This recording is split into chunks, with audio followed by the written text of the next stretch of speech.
윤석열 검찰총장 후보자의 국회 인사청문회 하루를 넘겨서 오늘 새벽에야 끝났습니다. 윤 후보자는 청문회 내내 윤우진 전 용산세무서장에게 변호사를 소개한 적이 없다 이렇게 의혹을 부인했었는데요. 청문회 막판에 자신이 소개했다고 말한 육성 파일이 공개되면서 지금 논란이 일고 있습니다. 어제 청문회 현장을 지켜본 법조팀 기자와 자세한 얘기 나눠보겠습니다. 조성우 기자. 네, 대검찰청입니다. 네, 윤석열 후보자 인사청문회 결국 자정을 넘겨서 회의 차수까지 변경하면서 이어졌죠. 네, 어제 오전 10시에 시작해서 오늘 새벽 1시 50분쯤에야 끝났습니다. 16시간가량 여야 청문위원들이 윤석열 검찰총장 후보자 검증을 벌인 겁니다. 윤대진 법무부 검찰국장의 친형인 윤우진 전 용산세무서장의 뇌물수수 혐의 사건에 윤 후보자가 개입했는지를 놓고 경론이 오갔습니다. 윤 후보자는 윤 전 서장과 함께 골프를 친 적은 있다고 말했지만 변호사 소개 의혹은 시종일관 부인했습니다. 직접 들어보시죠.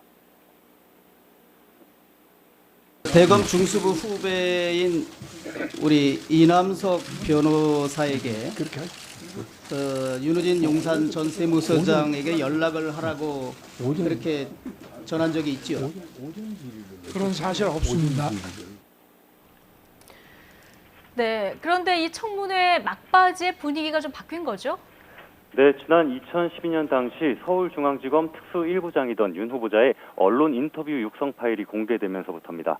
탐사보도 전문 매체인 뉴스타파가 어젯밤 11시 40분에 인터넷에 공개한 보도 내용인데요. 청문회장에서 공개된 녹취 먼저 들어보시겠습니다.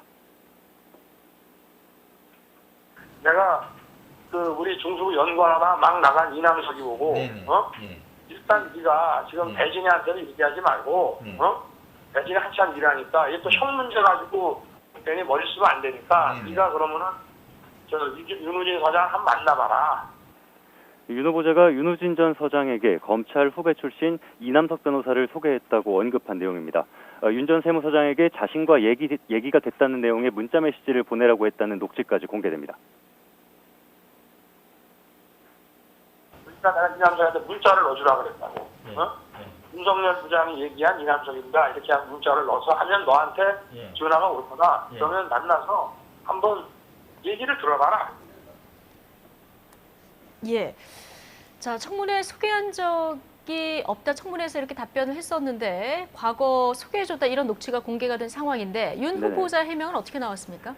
네, 일단 수사기관 공무원이 근무기관에서 취급하는 사건을 특정 변호사에게 소개하거나 알선하면 변호사법 위반에 해당할 수 있습니다. 윤 후보자는 변호사를 소개하는 것과 사건 당사자가 실제로 변호사를 선임한 것은 다르기 때문에 문제 없다고 반박했습니다. 들어보시죠. 저는 다른 건 몰라도 변호사를 선임시켜준 사실은 없다고 저기도 나오지 않습니까? 그건 자기 형제들이 한 거라고. 윤대진 검사를 좀 보호하려는 마음도 있고 하다 보니까 가서 그럼 얘기나 한번 들어보고 어떻게 해야 되는지 나는 이걸 못하니.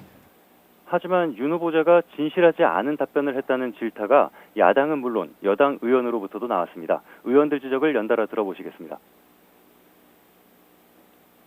오늘 이렇게 그 후보자의 목소리가 생생히 나온 이런 내용은 시인하셨어야지. 그런 가운데 뭐 변호사 선임 관계가 어떻다라는 등 하는 게 보다 좀 당당하고 의연한 그런 답변이 아니었었나. 진짜 잘못하신 것 같은데 약간 오해가 있을 수 있도록 하신 데 대해서 사과를 하시고. 윤 후보자도 오해가 있다면 명확하게 말씀드리지 못해 죄송하다며 뒤늦게 사과의 뜻을 밝혔습니다. 네. 의혹 당사자인 그 윤우진 전 서장의 동생 윤대진 검찰국장도 입장을 밝혔습니까? 네, 오늘 아침 법조 기자단에 공식 입장을 전해왔습니다. 친형 윤우진 전 서장에게 변호사를 소개한 사람은 윤 후보자가 아니라 자신이라고 밝혔습니다. 윤 전 서장이 선임한 이 변호사는 자신이 대검 중수부 과장 시절에 직속 부하였다면서 이렇게 주장했는데요. 윤 국장은 YTN과 전화통화에서도 총장 후보자가 당시 언론과 인터뷰한 녹취 내용은 자신을 보호하려다 사실과 다르게 말한 것으로 생각된다고 덧붙였습니다. 대윤으로 불리는 윤 후보자, 그리고 소윤으로 불리는 윤 검찰국장까지 해명에 나섰지만 윤 후보자의 심지고든 강골 검사 이미지가 흔들릴 수 있다는 우려가 여권에서도 나옵니다. 예. 지금 뭐 신상 문제를 둘러싼 공방 말고도 검찰 개혁에 대한 윤 후보자의 생각이 어떤 것인가 이 부분도 궁금했는데 좀 구체적으로 나왔습니다. 검경 수사권 조정을 놓고는 어떤 입장을 밝혔습니까? 네, 검찰의 직접 수사는 장기적으로 폐지하되 경찰 수사에 대한 지휘는 어떤 형식으로든 필요하다는 취지로 말했는데요. 어제 발언 내용 먼저 들어보시죠. 수사 지휘라는 것은 예. 결국 검경의 이제 커뮤니케이션인데 예. 이거를 지휘라는 개념보다는 상호 그 어떤 협력 관계로 갈 수 있는 문제 아니냐. 네, 들으신 것처럼 수직적인 지휘보다는 검경 협력 관계라는 표현을 쓴 것이 문무일 검찰총장보다는 유연한 입장을 보였다는 평가입니다. 다만 검찰의 직접 수사를 일부 유지하되 수사 지휘권을 폐지하는 방향의 정부 안과는 세부적으로 어긋나는 것으로 보입니다. 윤 후보자는 실무자이자 전문가로서 의견을 제시하는 것뿐이지 국회에 제출된 법안을 반대할 뜻은 없다고 선을 그었습니다. 검찰개혁의 또 다른 축인 공수처 신설도 부패 대응 역량을 강화한다는 측면에서 충분히 동의한다고 밝혔습니다. 지금까지 대검찰청에서 YTN 조성호입니다.